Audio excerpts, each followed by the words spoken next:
2026 का first Hindi poetry video and I thought this video has to be special.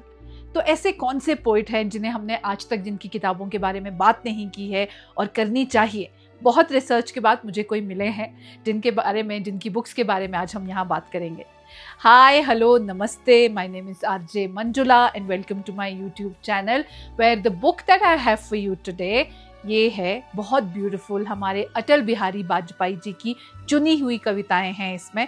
हम सब जानते हैं अटल बिहारी वाजपेयी बहुत अच्छे पोइट हैं। ऑफ कोर्स हमारे एक्स प्राइम मिनिस्टर हैं, पॉलिटिशियन हैं, बहुत बड़े देश के बहुत बड़े बड़े ऐतिहासिक फैसले उन्होंने हमारे देश के लिए किए हैं। लेकिन तब भी वो अपनी पोइट्री किया करते थे। अगर आपको याद हो, जगजीत सिंह जी के साथ उनका एक एल्बम भी निकला था जिसमें उनकी कविताओं पे जगजीत सिंह साहब ने गाया था और वो एल्बम रिलीज हुई थी।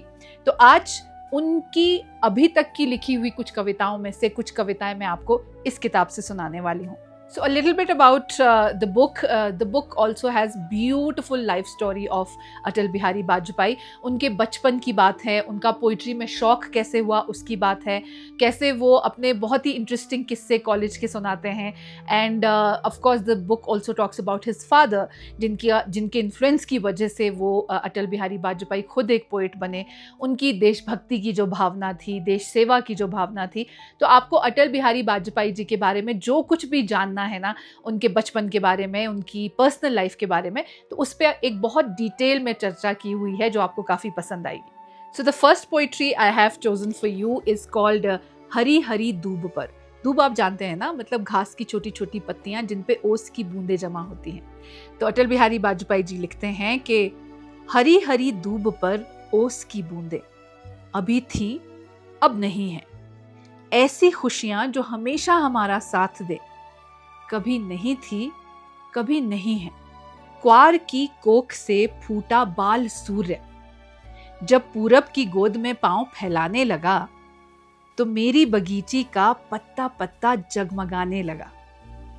मैं उगते सूर्य को नमस्कार करूं या उसके ताप से भाप बनी ओस की बूंदों को ढूंढूं। सूर्य एक सत्य है जिसे झुटलाया नहीं जा सकता, मगर ओस भी तो एक सच्चाई है।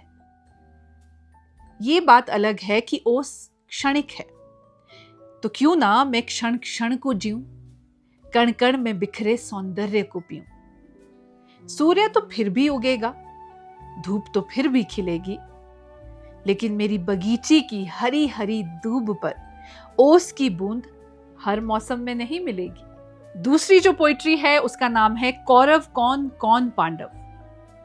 कौरव कौन कौन पांडव टेढ़ा सवाल है, दोनों ओर शकुनी का फैला कूट जाल है।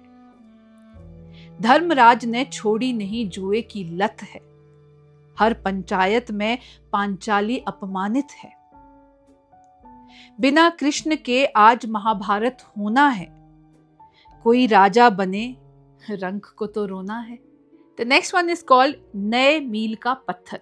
ये ना अटल बिहारी वाजपेयी का टेक है बर्थडेज पर, जन्मदिन पर। नए मील का पत्थर पार हुआ, कितने पत्थर शेष ना कोई जानता, अंतिम कौन पड़ाव नहीं पहचानता। अक्षय सूरज अखंड धरती, केवल काया जीती मरती, इसलिए उम्र का बढ़ना भी त्योहार हुआ। नए मील का पत्थर पार हुआ।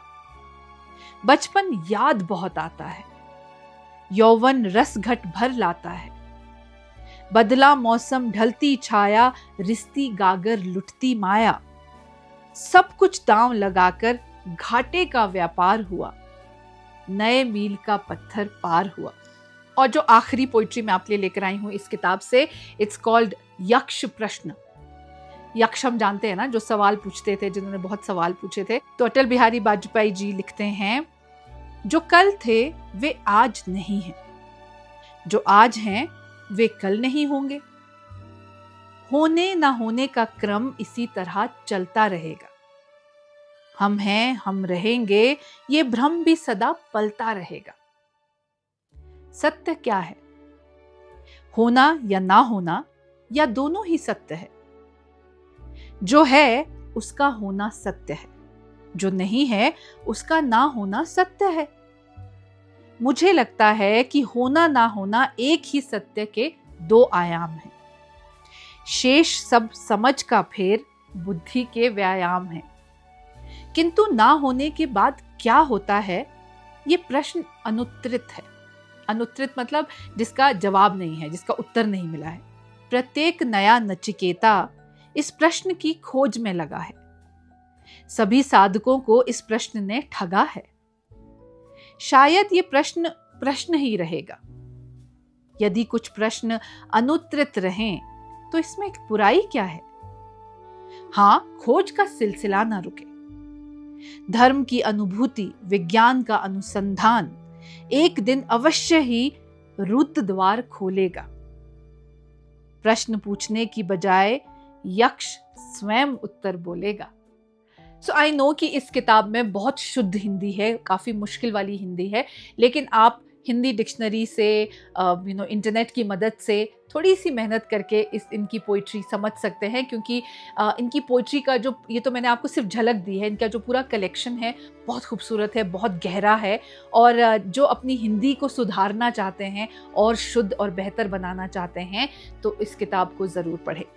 सो आई होप आपको ये बुक और इसका रिव्यू दोनों पसंद आए होंगे। अगर पसंद आए हैं तो प्लीज़ आप इस वीडियो को अपने हिंदी पोइट्री लवर्स जितने भी लाइफ में है ना, उनके साथ शेयर ज़रूर कीजिएगा। And I will meet you soon in my next video.